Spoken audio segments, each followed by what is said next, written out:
Welcome to the Great Detectives of Old Time Radio. From Boise, Idaho, this is your host, Adam Graham. If you have a comment, email it to me, box13@greatdetectives.net.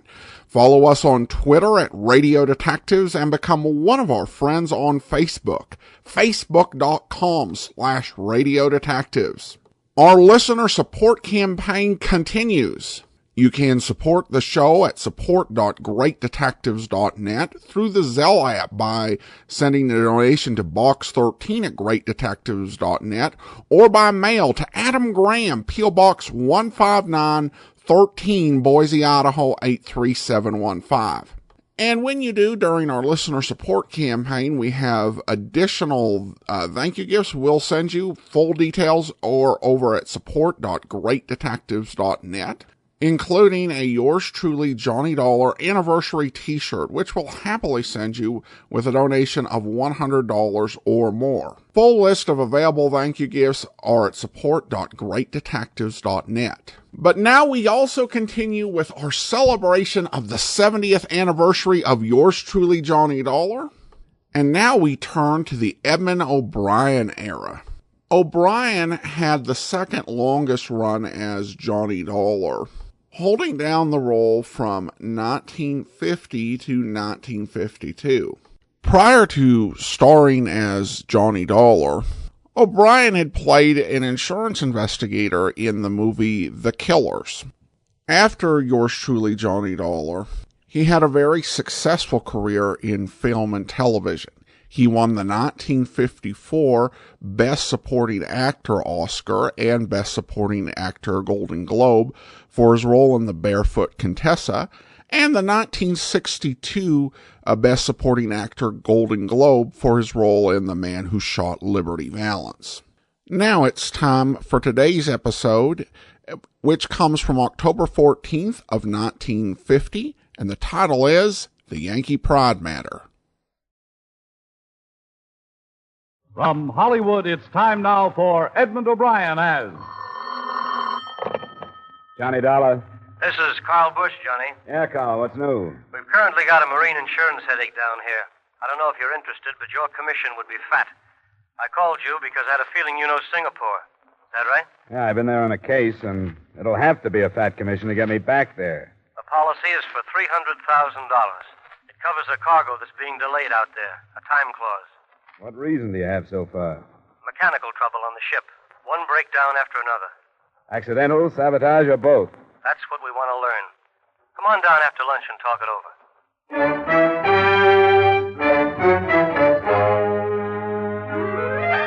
Edmund O'Brien in another adventure of the man with the action-packed expense account.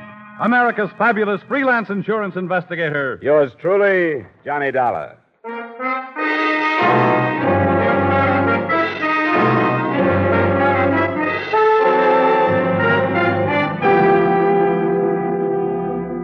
Expense account submitted by Special Investigator Johnny Dollar to Tri-State Insurance Company, Hartford, Connecticut. The following is an accounting of expenditures during my investigation of the Yankee Pride matter. Expense account item 1, $1.50 cab fare to your office. Maritime insurance is a bad gamble at best, Dollar. Looks like we're on the short end of this one. That I know about. I bet on Notre Dame last Saturday. You aren't alone. This is a cargo of tin bound for a West Coast plant that's under government contract. Armament. Bearings, I think. Well, that's where that time clause you mentioned fits, huh? Right. They got a deadline, so they insured themselves. The way it stands, if that ship doesn't leave Singapore in a week, we start losing 2% a day on $300,000. You have an office in Singapore? Yes, but we haven't gotten any satisfaction from them. I don't know. That far away, you're out of touch. What's your man's name? Here, name's Els, Vincent Els. Here's the address. Yeah. Well, I guess I can get the rest of the dope from him. I'll get out of here as soon as I can get space. Good. Nice seeing you, Johnny. Let me know when your plane leaves. I'll send you a bouquet of bourbon or something.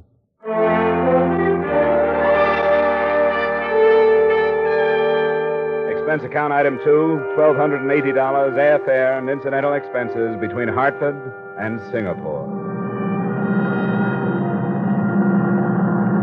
the perverse way of shipping airlines, we arrived with one of Malaya's heavy, muggy dawns, coasting in over haze-hidden native villages, the island-studded harbor, and finally settling on the big field.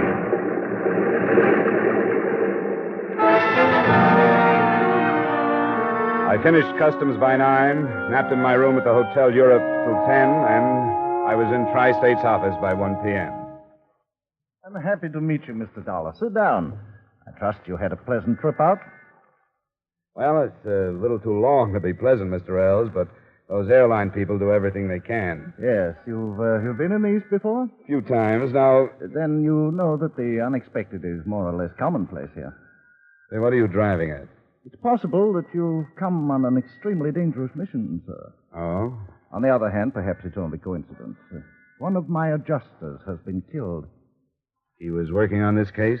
Yes, I'm afraid he was. What have you done about it? I turned the matter over to the police. Did you mention the situation, the delayed cargo? I did, but I rather think that they categorized him as an individual rather than as an insurance adjuster. Who was he? A young Chinese, Kufo Sun, an intelligent chap. I discussed the matter with him the morning previous to his death. That was 2 days ago. He told me he was going to visit the ship in question, the Yankee Pride. The men on board said he never arrived. You don't think his death was a coincidence, do you? Instinctively, no, but it's true that death isn't rare in some quarters here. So I've heard. Hey, did this boy of yours leave a family? Anyone I can talk to? His parents were killed in the last unpleasantness, but there's a brother. They shared quarters. I'd like to have the address. Of course. It's in 10 Coolan Street. Here you are. I won't bother directing you. Any rickshaw fellow will know where it is. But I believe he's employed by a Dutch concern. Wouldn't be at home till evening. That'll work out. I want to go talk to the chief engineer of that ship first anyway. Yes, I suppose you'll have to go. I only beg of you to proceed with great caution. The ship is down at the east docks.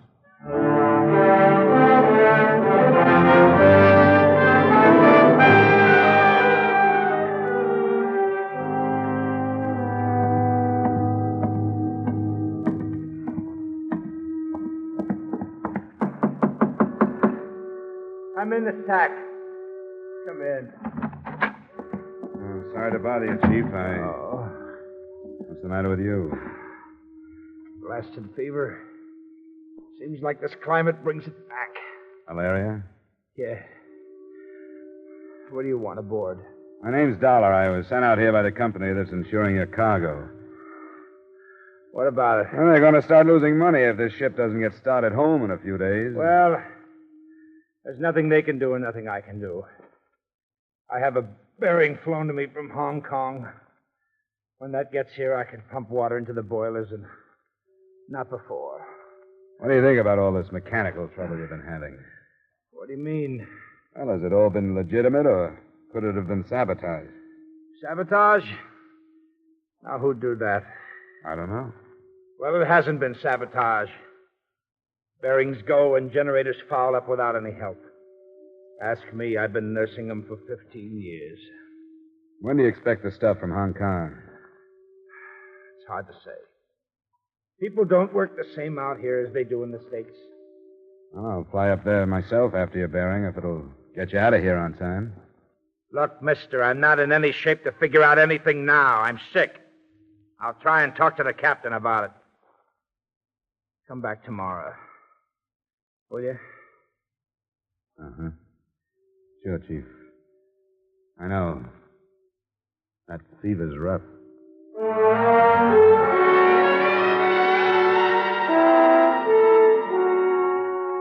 After dinner that night, I rickshawed towards the address of the dead Chinese adjuster.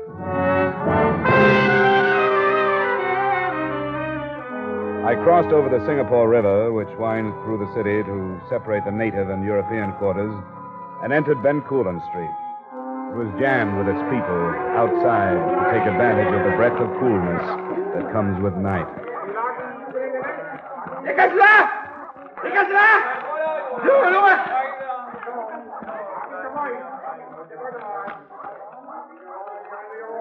Well, here, Tuan.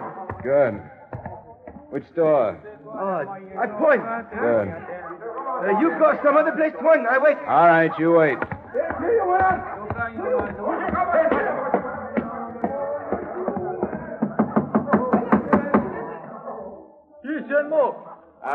Are you Mr. Koo? Who asked? I'm an American. I want to talk to you about your brother. I will not talk. Why do you come here? I'm working for the company where your brother worked. I came all the way from America. Why won't you talk to me? You speak the truth? Yes, I have no reason to lie. You come then.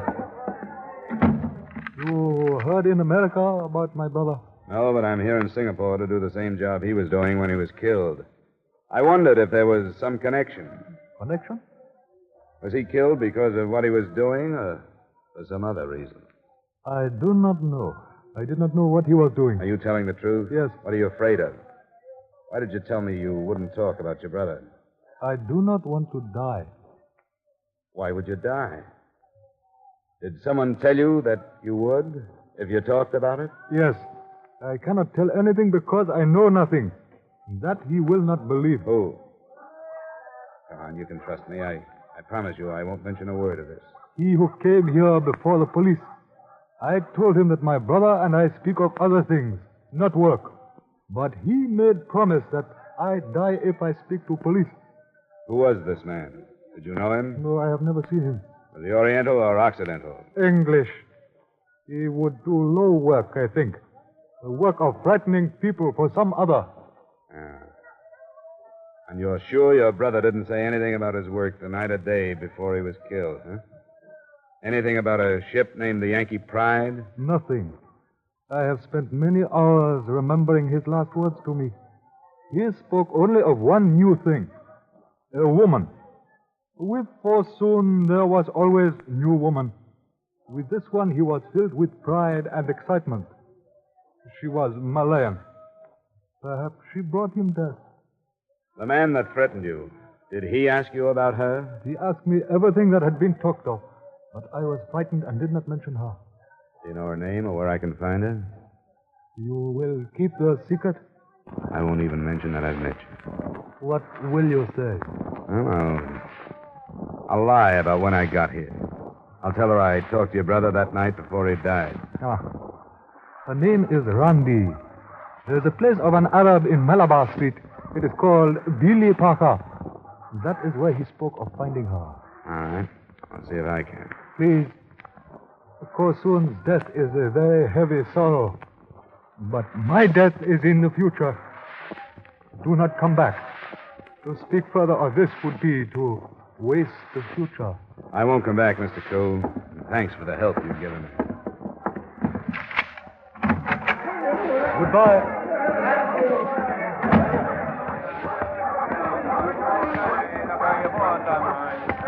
I wait one. You go other place now. Yeah, I go other place. Malabar Street. Billy Parker. You know that? I know, all right. Goodbye.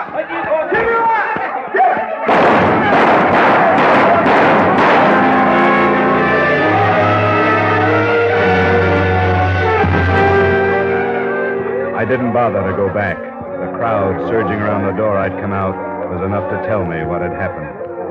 The future that Mr. Koo had been so anxious to protect had just ceased to exist.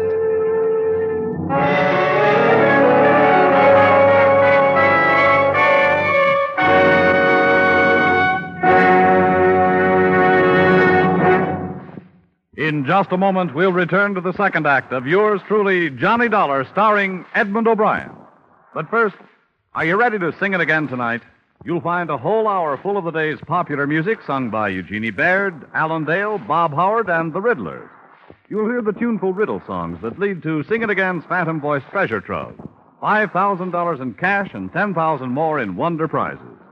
Be listening again to Sing It Again tonight when it comes your way on most of these same CBS stations. The Phantom's a puzzler, but some CBS listener will win that $5,000 in cash. And now with our star, Edmund O'Brien, we return you to the second act of yours truly, Johnny Dollar.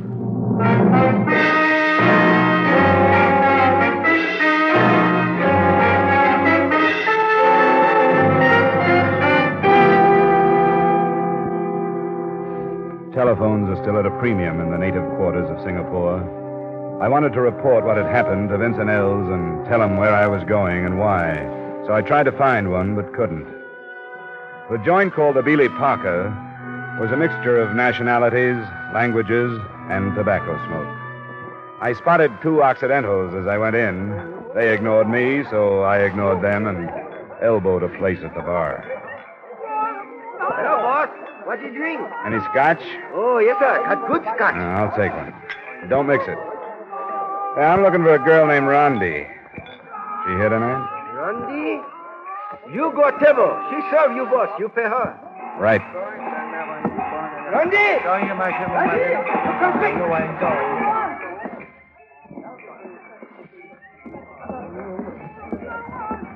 Hi, I'm Randy. I brought a drink for me. Is all right? I'm glad you did. Sit down. Why did you ask for me? Well, a friend told me about you. You sound American, are you? That's right. I know some Americans. Did one teach you to speak English? You speak very well. No, they do not teach me that. I learned from missionary school in Penang. You are surprised? I didn't know it showed. Everybody is surprised that Randy went to school. Some American friend told you about me? No, he was Chinese. His name was Kufo Soon. Kufo Soon. He is no friend of mine. He's poor clerk. He told you about me? A couple of afternoons ago. Said he was coming here to meet you. He wanted to meet me, all right, but I did not want to meet him. He made fool of himself. That would be easy. What did he say about me? Oh, that you were beautiful. That he was looking forward to seeing you. He said that because he was lonely.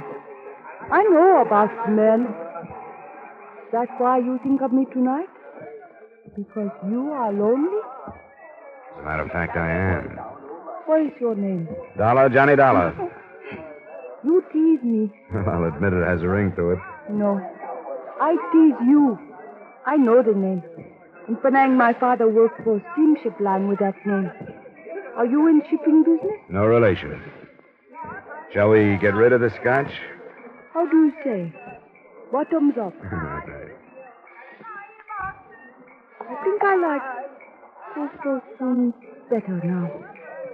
What do you mean? Because he told you about me. I get tired of these people. I like to talk to you. Randy, you come work? Oh, work. Will you wait for me? Wait for you? Only a little while, then I stop work. You come to my house. We can talk some more. Please, you wait.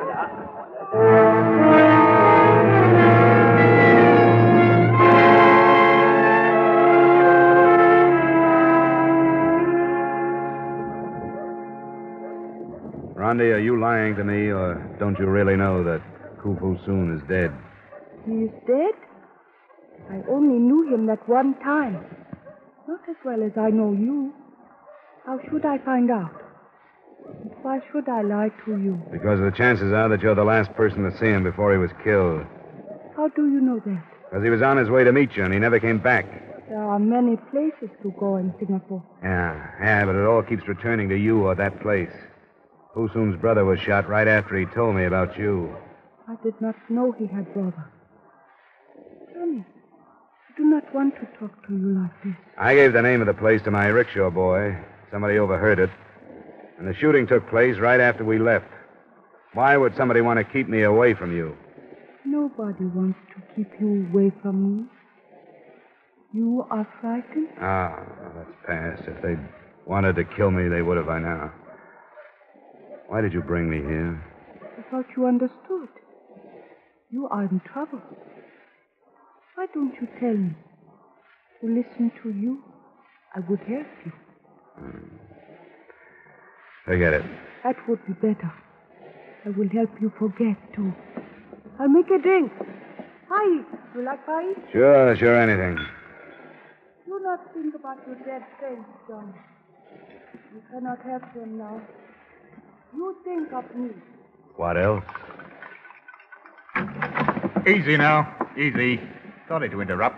Hey, keep your pistol on him, Roy. Right. Well, I'll find out if he's got one. He's not on. Ah, well, you should know, dearie. Well, now, ain't you going to get up? I don't see why I should. Because we're going for a little drive. That's why you should. Are you coming like a gentleman or otherwise? Roy! Yeah? Oh!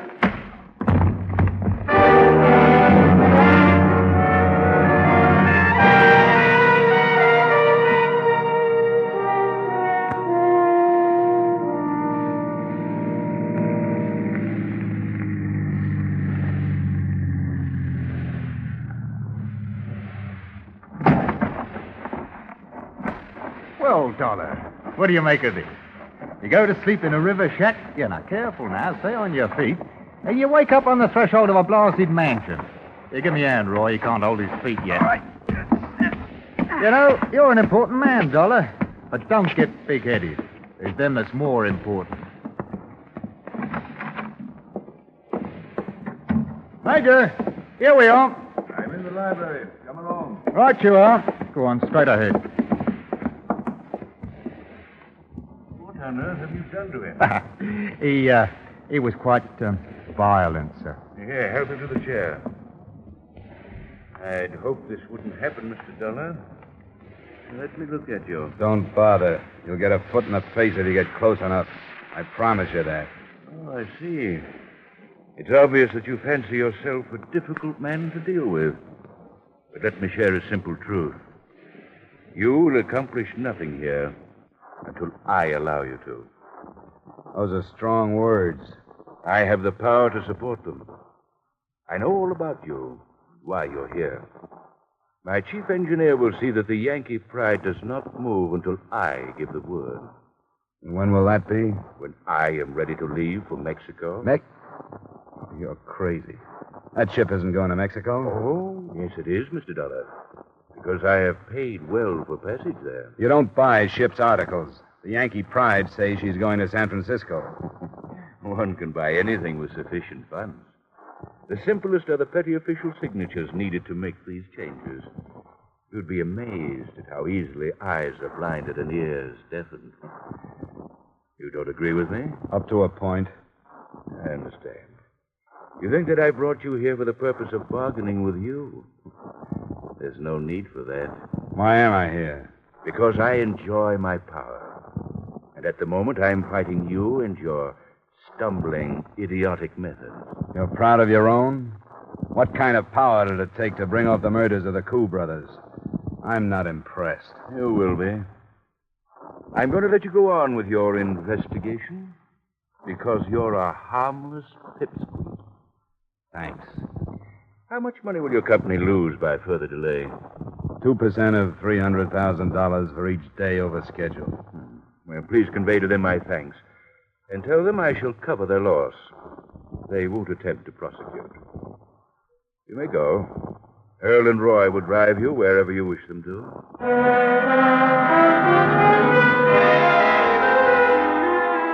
I retreated to my hotel room. But I knew one thing about him and thought I knew something else. His name, as spotted on an envelope on the way out, seemed to be Major Ralph Dixon, and I had a strong feeling that his weakness was his strength and vice versa. The man was power mad. In spite of my exhaustion, frustration didn't let me sleep too well through the rest of the night.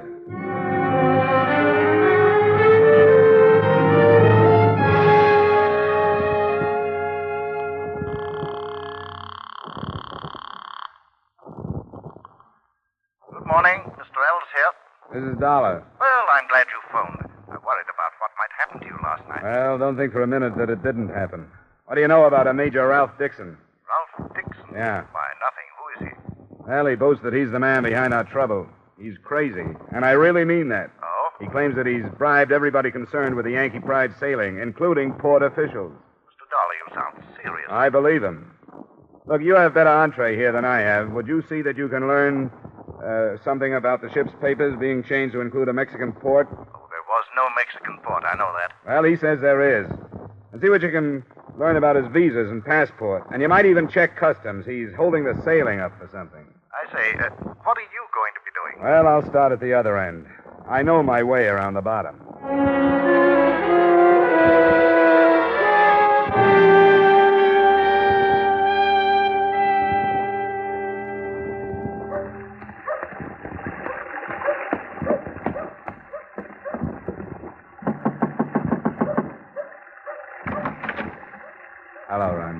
did not run away, did I? I knew you would come back here. You aren't afraid of me, but you will be. Right now, you're afraid of the Major, and I don't blame you. 2 men were killed to keep you and the rest of us pawns afraid. Yes, I'm afraid of him. Many people are. You and 1 or 2 others are going to have to protect him by taking the blame for those 2 murders. You know that, don't you? Said there would be no trouble. That was before I came to town. I say there is going to be trouble. Because I'm going to turn you in. And the Major is so powerful that nobody will believe you when you tell the truth. You will pay for it all. Yes. I believe that. Well, don't you want to help yourself if you can? Why? You know his power. Not like you do, and I don't want to. I think he's crazy. And if I have to, I'll kill him. What can I do? Tell me what's behind it. Gold. From an inland sultanate who is afraid of invasion. They send their gold out when they can. The Major is making the arrangements. How much, do you know? I've only heard. Almost 100 million. American standard? Yes, American. Has been delayed in its journey here. What can you do against power like that, Johnny? If we can get high enough, we'll break him. The man I'm working with on this is checking every official the Major claims to have paid off. How do you know that? What do you mean by that? You are speaking of Mr. L? That's right. He is only a human being. He is as greedy as any of us. I do not think he is asking questions. He's been bought, too, huh? Yes. You, the captain, the engineer, officials, L. You too, Johnny. If you were wise. Did they tell you to say that? It does not matter. Yes, they did. They told me to warn you. I'm glad to hear that. Why should you be glad? Because it means he's afraid of me. What else were you supposed to tell me? Only about Mr. Els. Yeah. Mr. Els is as good a place to start as any.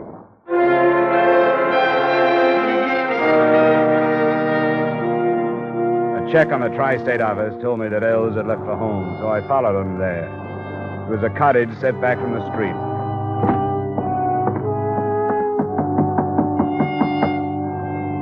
No one answered my knock.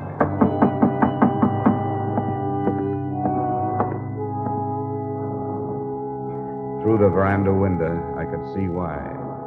Vincent Els was sprawled on the floor, a pistol just beyond his outstretched hand.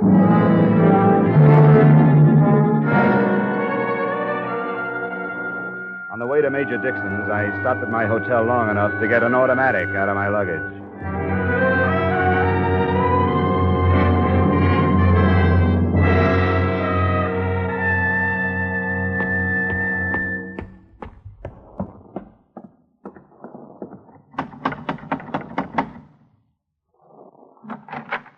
Well, what are you...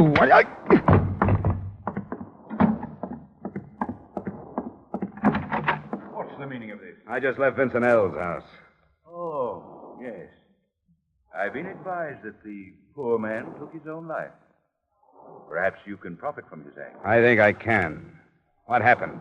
Did he turn on you? Let us say that he didn't appreciate his position with me. He miscalculated my strength. Naturally learned there was nothing left for him to live for. How have you fared? I've done all right. I've finally realized that there's only one way to stop you. Oh? And what is that? To kill you. Have you thought of that? Oh, see here. I'm a man of influence. You'd not be rewarded. You'd be prosecuted. I think you're a man of influence only in your own mind. Your influence is due partially to money, but more to fear. Els turned on you and you killed him. The girl Rondi would if she weren't afraid. Ah, but she is. She wouldn't be if you were dead. I want you to come with me. And where would we go? Down to the police commissioner, where I want you to list every bribe and killing you've been involved in. Ridiculous. I have an appointment at the club. You'll pardon me, I'm sure. I know about the gold, Major. Oh, you do you? What do you propose doing about it? I'm going to stop it.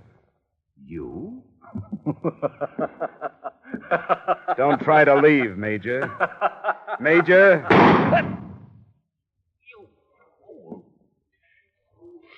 stupid little fool.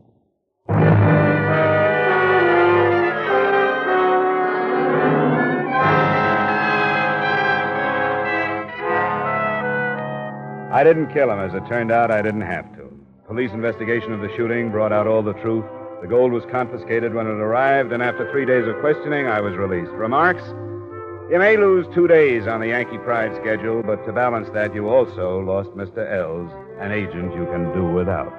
Expense account item 4, $300 miscellaneous. Expense account item 5, same as item 2. Expense account total, $2,686. Yours truly, Johnny Dollar.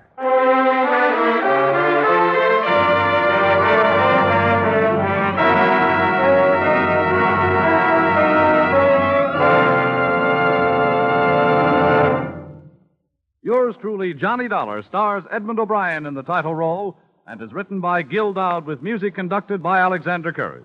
Edmund O'Brien may soon be seen in the Paramount Pictures production Warpath. Featured in tonight's cast were Virginia Gregg, Bob Sweeney, Tudor Owen, Bill Johnstone, Wally Mayer, Jack Crucian, and Ben Wright. Yours truly, Johnny Dollar, is produced and directed by Jaime Del Valle.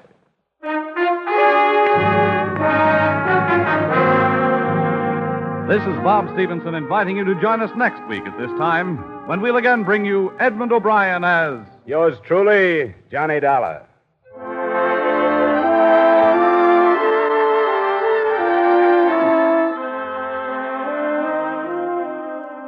There's Saturday night fun with the younger married set when Lucille Ball and her favorite husband come along later this evening on most of these same Columbia stations.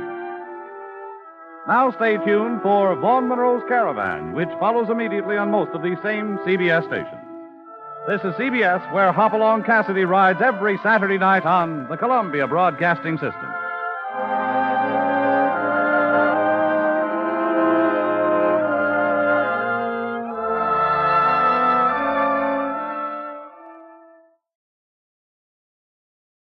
Welcome back.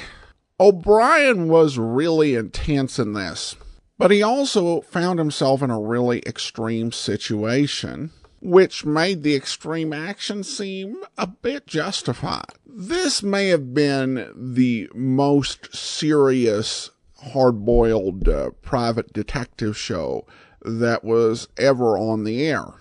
Many of the other private detective shows went to extremes, and the results were you ended up with something that was over the top, almost to a point of absurdity, such as Pat Novak for Hire, or The New Adventures of Michael Shayne.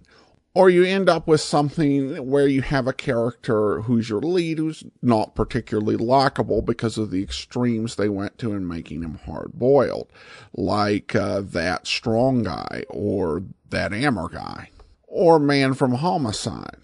With Edmund O'Brien's take on Johnny Dollar, you're dealing with a character who is operating in a flawed world.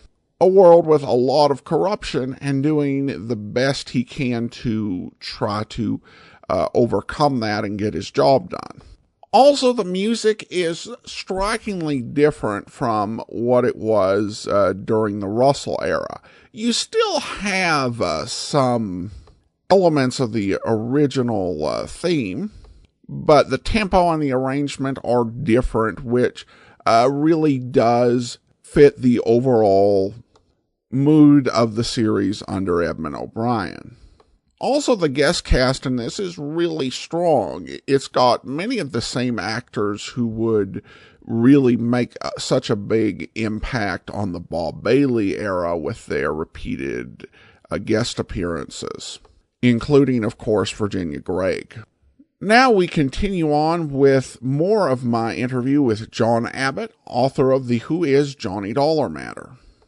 Now, Edmund O'Brien comes to the show, and he brings something, really different. I mean, I think it's safe to say that he was the most hard-boiled of the Johnny Dollar actors. Oh, yes. Absolutely. No doubt about it. And he carried that over from his movie roles, where he, typically would play a heavy or, a bad guy sometimes, but he had the voice for it. He had the mannerisms for it. What can you say about a guy who was raised in Brooklyn? Oh yeah, and he would be very tough. Even, I think there was a real world weary sense to his, where, he would, have these, even when he was in some of these more tender moments, there would be this sense of, wow, this is just a horrible situation and such a flawed world that we live in. With him even on some occasions mouthing off to the insurance company that hired him. Oh yeah, and his classic line is, "Johnny, are you working on a case?" "Yeah, Kentucky bonded."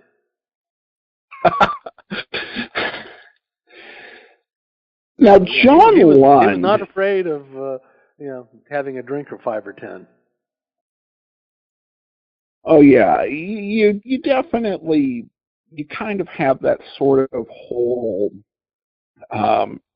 tough, brawling Irishman sort of vibe with the way that he plays the role, with also that sort of, sadness as well that goes with that. Both Russell and O'Brien, they wondered really why they were doing it, but they did it. Nonetheless. And it seemed like the wolf was always at the door and they had to take whatever was thrown at them. But, they always leave out one interesting little factoid about all of these cases. He got paid a percentage of what he saved the insurance company. He made some pretty good money. Oh yeah, sometimes that was substantial, though some cases he didn't save him anything and he just got his expense account, I guess. Well, they're typically, and I forget which story it was, he had a set fee. If I went out and I investigated a case and everything was on the up and up, well, I got my standard fee for that investigation. However, if I saved you $1 bazillion, well, I get a percentage of that $1 bazillion. And they never really bring that out. And I think if they had done that, they probably would have ruined the entire underlying what am I looking for? The underwriting theory of the whole program with the man with the action-packed expense account, and so, it was left out probably for good cause. The interview continues tomorrow. As a reminder, the Who is Johnny Dollar matter is available as a paperback or also in the Kindle store, and you can pick up a copy wherever fine books are sold. I'll be happy to send you a copy as well with a donation of $125 or more. I'll send you either Volume 1 or Volume 2, or for a donation of $240 or more, I'll send both volumes along. And the same thing goes for the Kindle book with a donation of $50 for one volume or $100 for both volumes. And you can support the show at support.greatdetectives.net or by sending a donation with the Zelle app to Box 13 at greatdetectives.net, or by mailing in your donation to Adam Graham, P.O. Box 15913, Boise, Idaho 83715. Well, that will actually do it for today. Join us back here tomorrow as we continue our look at each Johnny Dollar, and we'll be featuring John Lund. And then next Tuesday, we'll be back with another episode of Stand By for Crime. In the meantime, send your comments to Box13 at greatdetectives.net. Follow us on Twitter at Radio Detectives, and become one of our friends on Facebook, facebook.com/Radio Detectives. From Boise, Idaho, this is your host, Adam Graham, signing off.